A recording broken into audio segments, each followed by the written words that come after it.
ఆపదామపహర్తారం దాతారం సర్వసంపదాం లోకాభిరామం శ్రీరామం భూయో భూయో నమామ్యహం. జై శ్రీమన్నారాయణ. ప్రియ భగవద్బంధులారా, భగవద్గీత 18 అధ్యాయాల గ్రంథం. అందులో మొదటి 6 అధ్యాయాలు ఆత్మతత్వాన్ని గురించి చెప్పే అధ్యాయాలు, తరువాతి 6 అధ్యాయాలు భగవతత్వాన్ని గురించి చెప్పే అధ్యాయాలు, చివరి 6 అధ్యాయాలు ఈ 12 అధ్యాయాల్లో చెప్పగా మిగిలినటువంటి కొన్ని అంశాలని చెబుతూ గ్రంథాన్నంతటిని కూడా సమగ్రంగా తెలియజేసినటువంటి భాగం. ఇది ఒక అధ్యాత్మ గ్రంథం, సర్వ ఉపనిషత్తుల యొక్క సారం. ఇందులో మొదటి 6 అధ్యాయాల్లో ఆత్మతత్వాన్ని గురించి చెప్పాడు అని మనం అనుకున్నాం. అర్జునుడికి యుద్ధం చేయడానికి ముందర శోకం కలిగింది. చెయ్యాలా మానాలా? ఎదుట ఉన్న వాళ్ళంతా బంధువులు, తమకి రకరకాలుగా హాని కలిగించినటువంటి శత్రువులు, కానీ బంధువులు కూడా. మొదట శత్రువులు అని గుర్తించే వాళ్ళతో యుద్ధం చేయడానికి సిద్ధపడ్డారు. కానీ యుద్ధరంగంలోకి వచ్చిన తర్వాత వారందరినీ చూసినప్పుడు అతనికి మనస్సులో ఒక రకమైనటువంటి జాలి కలిగింది. కార్పణ్యము అని దానికి ఆయన పేరు పెట్టాడు. వాళ్ళంతా తనకి బంధువులు, తనని పెంచి పెద్ద చేసినటువంటి తన తాత, గురువు, విద్య నేర్పినటువంటి మహనీయుడు. ఇలాంటి వాళ్ళందరినీ చంపడం తగునా? వారితోటి యుద్ధం చేయడం తగునా?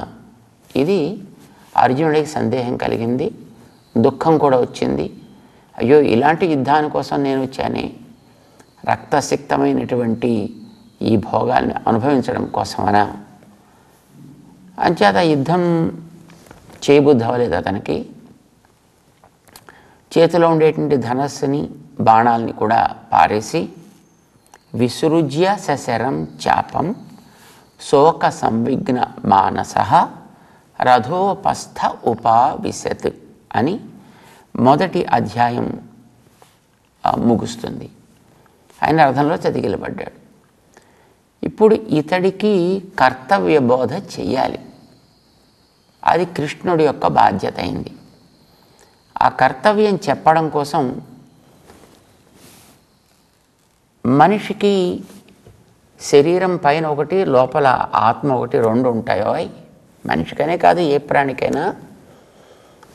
వాటి గురించి నువ్వు బాధ్యతని మానేసుకొని దుఃఖపడతావెందుకు అని ఉపదేశం ప్రారంభం చేశాడు ఆయన. దానికి సాంఖ్యయోగము అని పేరు పెట్టారు. అంటే చక్కగా ఈ లోపల ఉండేటటువంటిది ఆత్మ. ఈ ఆత్మ ఏం చేసినా నశించదోయ్, కనుక దాని గురించి నువ్వే పెద్ద బెంగపడక్కర్లేదు. పైనుండేది శరీరం, దీనికి నువ్వేం చేసినా దాన్ని నువ్వు ఆపలేవు. దాంట్లో జరిగే మార్పులు వాటి మానవ జరుగుతూ ఉంటాయి. అయితే ఇవి 2 కలిసి ఉండేటప్పుడు శరీరానికి కొన్ని బాధ్యతలు వస్తాయి. ఆ బాధ్యతలు అవి కష్టమైనా నష్టమైనా, అది బంధువులైనా వాళ్ళు మిత్రులైనా మరొకళ్ళైనా నువ్వు చేసే తీరాలి. నీ బాధ్యత ఏదో అది నువ్వు నెరవేర్చాలి. అంచేత చెయ్యి. అది యుద్ధం కావచ్చు, అది ఒక్కొక్కసారి పెద్దలతోటే చేయవలసి రావచ్చును, లేదు గురువులతో కూడా చేయవలసి రావచ్చును, ఆ బంధువులతోటి చేయవలసి రావచ్చును, రక్త సంబంధులతోటి చేయవలసి రావచ్చును. ఎవరితోటి వచ్చినప్పటికీ కూడా శారీరకంగా ఏర్పడ్డటువంటి బంధువులైనా మరొకళ్ళైనా నీ కర్తవ్యం ఏదో అది నువ్వు ఇందులో ఉన్నంత వరకు చేసి తీరాల్సిందే. అది ఒక్కొక్కసారి అనుకూలంగా ఉండొచ్చు, ఒక్కొక్కసారి మనకి ప్రతికూలంగా ఉండొచ్చు, ఒక్కొక్కసారి ఇష్టం కావచ్చు, ఒక్కొక్కసారి అయిష్టం కావచ్చు. అదొక్కొక్కసారి సుఖస్పర్శ కావచ్చు, ఒక్కొక్కసారి మనకి క్లేశకరం కావచ్చు, బట్ నువ్వు చేసి తీరాలి. ఇది చెప్పాలి. ఇది చెప్పడం కోసమని ఇందులో శరీరము వేరు, ఆత్మ వేరు. ఇప్పుడు నువ్వు ఎదురుకుండా చూసే వాళ్ళందరూ కూడా అలాంటి వాళ్ళే, నువ్వు అలాంటి వాడివే. నువ్వు ఒక జీవుడివి, పైది నీ శరీరం. ఈ శరీరం నీకు ఒక బాధ్యతగా ఏర్పడింది. వాళ్ళవి ఆ లోపలుండే అంతా కూడా జీవుళ్ళు. వాళ్ళకి ఏర్పడ్డ శరీరాలు ఒక బాధ్యత కోసం ఏర్పడ్డాయి. వాళ్ళ బాధ్యతను వాళ్ళు మర్చిపోయారు. మీ బాధ్యత అది అని అనుకుని మీరు రాజ్యాన్ని వదిలిపెట్టి 12 ఏళ్ళు ప్లస్ 1 ఏడాది మొత్తం 13 ఏళ్ళు పడాడోళ్ళు తిరిగారు. వచ్చిన తర్వాత మీకు తిరిగి రాజ్యాన్ని ఇవ్వడం వాళ్ళ బాధ్యత. ఇవ్వలేదు. పైగా మిమ్మల్ని రకరకాలుగా అవమానాలు పాలు చేశారు. అంతకు ముందు చేశారు. మీరు అడవుల్లో తిరుగుతూ ఉండేటప్పుడు చేశారు, అజ్ఞాతంలో ఉండేటప్పుడు చేశారు, తిరిగి వచ్చిన తర్వాత అవమానించారు.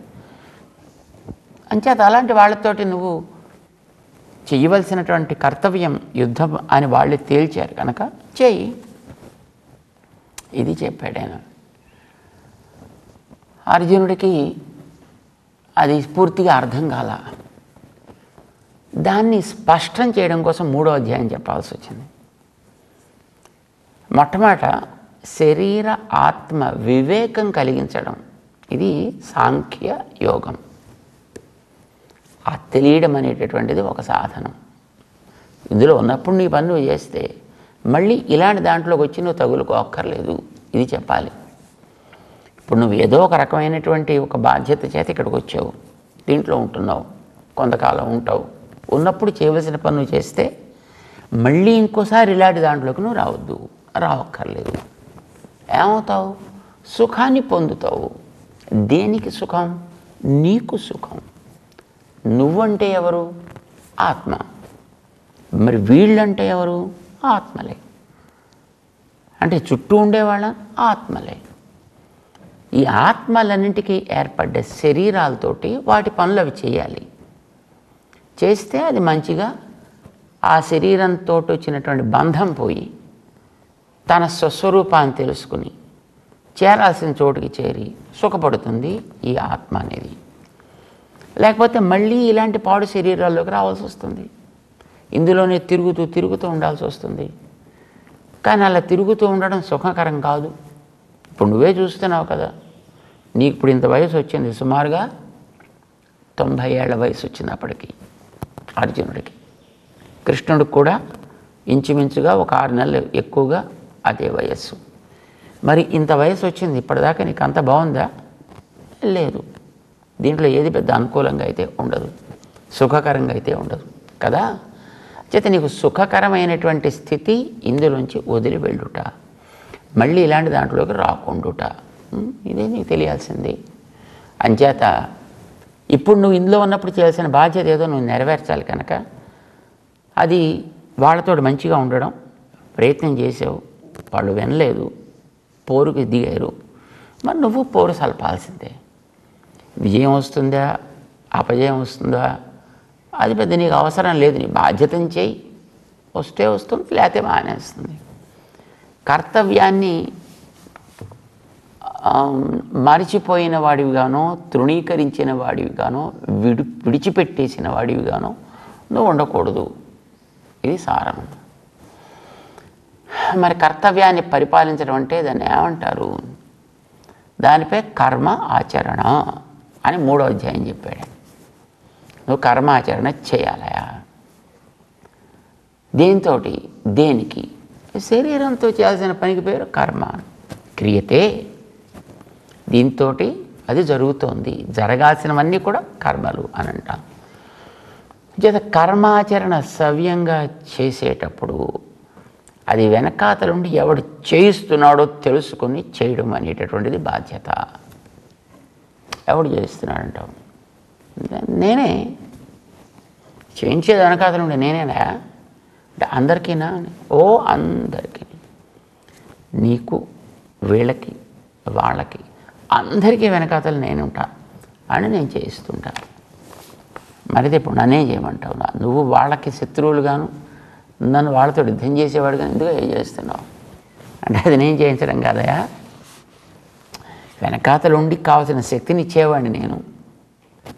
కానీ ఆ ఆత్మ తన శరీరంతో ఏర్పడ్డ బంధాన్ని బట్టి బాధ్యతను బట్టి చేయాల్సిన పనులు కర్మలు అంటాం. అంచేత ఈ కర్మలన్నీ చేస్తూ ఉండడం అనేది ఇక్కడ ఉన్నంత వరకు చేయాల్సిన పని.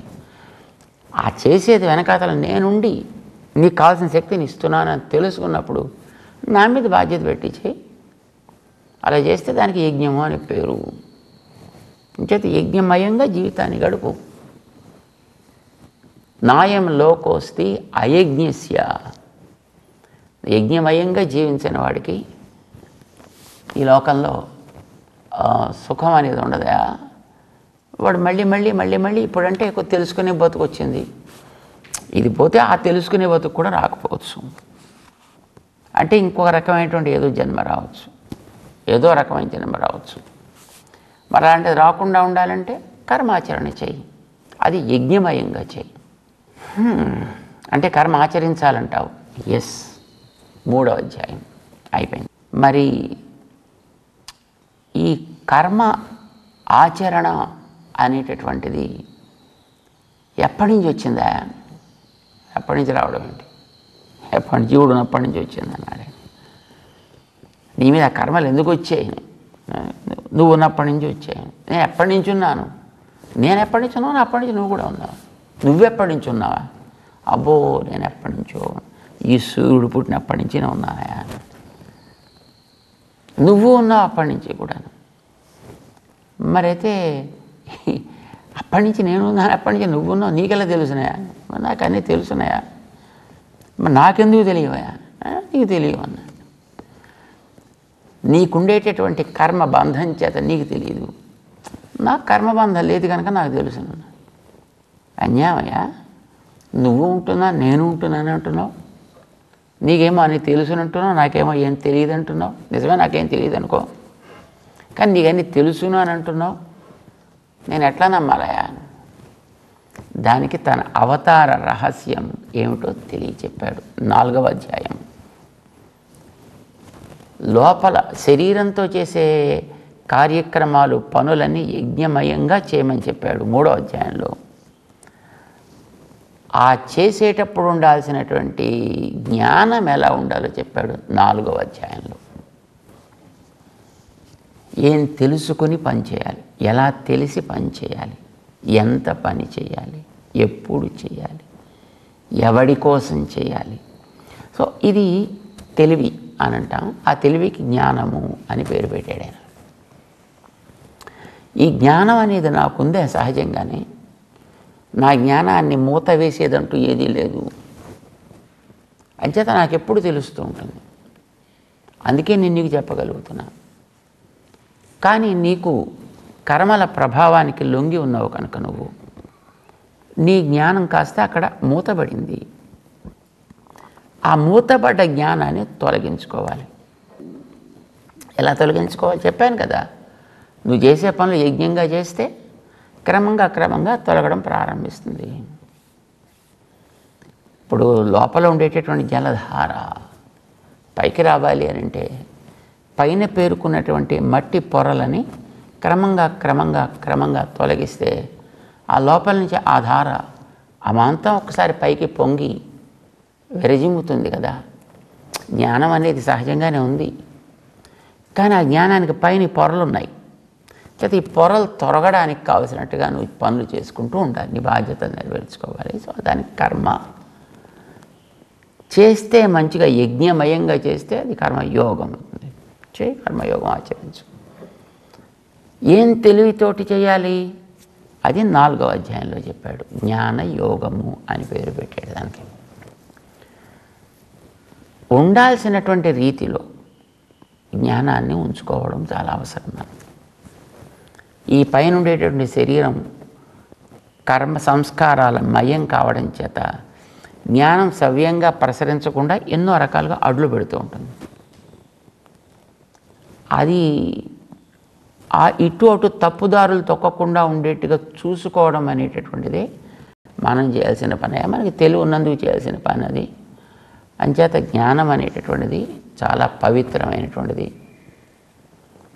నహి జ్ఞానేన సదృశం పవిత్రం ఇహ విద్యతే. జ్ఞానం కంటే పవిత్రమైనటువంటి వస్తువు మరొకటి ప్రపంచంలో లేనే లేదయా. కానీ అది మెల్లిగా పైకి రావాలి, వచ్చేట్టు చేసుకోవాలంటే పనులు చేస్తూ ఉండాలి. అంచేత దాన్ని జాగ్రత్తగా ఉపయోగించడం నేర్చుకో. దానికి నన్నే ఉదాహరణగా పెట్టుకో. నేను లోపలే ఉంటా, కానీ నేను ఎందుకు దీనికి వశం కాకుండా ఉన్నానో నువ్వు తెలుసుకోగలిగితే, నువ్వు కూడా ఆ తగిన తెలివితోటి పనులు చేసుకోగలిగితే, నీకు కూడా ఈ చేసేటువంటి పనుల ప్రభావం చేత మెల్లమెల్లగా మనం ఒక రాతి మీద చూడండి, నడవగా దాని మీద ఉండేటటువంటి గుచ్చుకునే లాంటి లక్షణాలు పోయి అది నునుపెక్కి చక్కగా నిగనిగలాడుతూ మెరిసేటట్టు తయారవుతుంది మామూలు నడక వల్ల, మామూలుగా మనం చేసే పనుల వల్ల. అట్లానే దీని మీద పట్టినటువంటి ఈ కర్మ వాసనలు కూడా క్రమంగా తొలగి అప్పుడు నీకు సహజమైనటువంటి నీ స్వరూపం ఏమిటో నీకు తెలుస్తుందా. తత్ స్వయం యోగ సంసిద్ధ కాలేన ఆత్మని విందతి అని చెప్పాడు ఆయన. సహజంగానే అది ఏర్పడుతుంది అని చెప్పాడు ఆయన. దానికోసమని ఆయన ఆ జ్ఞానాన్ని ఒక కత్తితోటి పోల్చాడు, ఆ జ్ఞానాన్ని ఒక పడవతోటి పోల్చాడు, ఆ జ్ఞానాన్ని నిప్పుతోటి పోల్చాడు. చేత ఈ జ్ఞానం అనే నిప్పుతోటి కర్మ అనేటటువంటి ఆ చెత్తని కాల్చిపారాయి అన్నాడు ఆయన. ఈ జ్ఞానం అనేటటువంటి పడవతోటి ఈ కర్మలు అనేటటువంటి ఈ ప్రవాహంలోంచి శుభ్రంగా దాటి పైకి అన్నాడు ఆయన. జ్ఞానం అనే కత్తితోటి వీటన్నిటిని కూడా చిత్వైనం సంశయం యోగమాతిష్ట. ఈ సంశయాలన్నిటిని ఏమో ఇది అవుతుందా అవ్వదా, అవుతుందా కాదా, ఇది ప్రభావవంతమైందా కాదా, కర్మ అణచగలదా లేదా, ఇవన్నీ తీసి పక్కన పెట్టు. దాన్ని సంశయం చిత్వా, ఈ సంశయాలన్నిటిని కూడా శుభ్రంగా ఛేదించే జ్ఞానం అనేది కత్తితోటి. ఇది ఆయన చెప్పింది. అది అయితే చెప్పి చివరికి ఆయన అన్నమాట ఏంటంటే యోగం ఆతిష్ట, చేత నువ్వు చేయాల్సిన పనులు అయితే చక్కగా చెయ్యి అన్నాడు. అర్జునుడికి అంతా వింటున్నాడు బాగానే ఇంతవరకు. ఇప్పుడు మనకు కూడా క్లియర్గానే ఉంది కదా చెప్పిందంతా. మనకి క్లియర్గా ఉందంటే మనం వింటున్నాం, ఆలోచిస్తున్నాం కనుక మనకు క్లియర్గా ఉంది. అర్జునుడు వింటున్నాడు కానీ ఆలోచించటలా, అందుకోసం అతనికి క్లారిటీ ఏర్పడలేదు. ఏమనుకున్నాడు అర్జునుడు అంటే కర్మలన్నింటినీ కూడా శుభ్రంగా తీసిపారాయి. ఎందుకంటే కర్మలన్నింటి కూడా పెద్ద ప్రవాహం అన్నాడు. పడవ వేసుకుని దాని నుంచి దాడిపోమన్నాడు జ్ఞానం అనే పడవతోటి. అంచేత మన జ్ఞానం అనే పడవ ఉండాలి తప్ప కర్మలు అనేవన్నీ కూడా వదిలేయాలి అనుకున్నాను. సో కర్మలన్నీ కూడా మనం వదిలేయాలి, మానేయాలి, చేయక్కర్లేదు, సుఖంగా ఉంది. ఇది మొదటి నుంచి ఇదే కోరిక. ఎందుకంటే ఇది బంధువుల్ని కొట్టద్దు, బంధువులతో యుద్ధం చేయొద్దు. తాతగారిని బాణాలతో కొట్టడం ఏమిటి, గురువుగారిని ద్రోణాచార్యులు వారిని బాణాలతో కొట్టడం ఏమిటి, వాడిని పుష్పాలతో పూజ చేయాల్సింది పోయి బాణాలతోటే నేను వాళ్ళని ఎదిరించడం, ఇది తగునా నాకు అని ఒక భావన మొదట అర్జునులో ఏర్పడిపోయింది. అంచేత ఏమైనా ఇది చేయొద్దు అనేది మొట్టమొదటి ఒక నిర్ణయానికి ఆయన వచ్చేసి ఉన్నాడు మనసులో. కృష్ణుడు చెప్పే బాబా ఆయన చెప్తున్నాడు ఆయన మానాన, కానీ మన వాడికి తన ఒపీనియన్లోంచి బయటికి రాకుండా ఆయన చెప్పే దాంట్లో తనకు అనుకూలంగా ఉండేవేవి అనేది గమనిస్తున్నాడు. అంతవరకే రిసీవ్ చేసుకుంటున్నాడు ఆయన.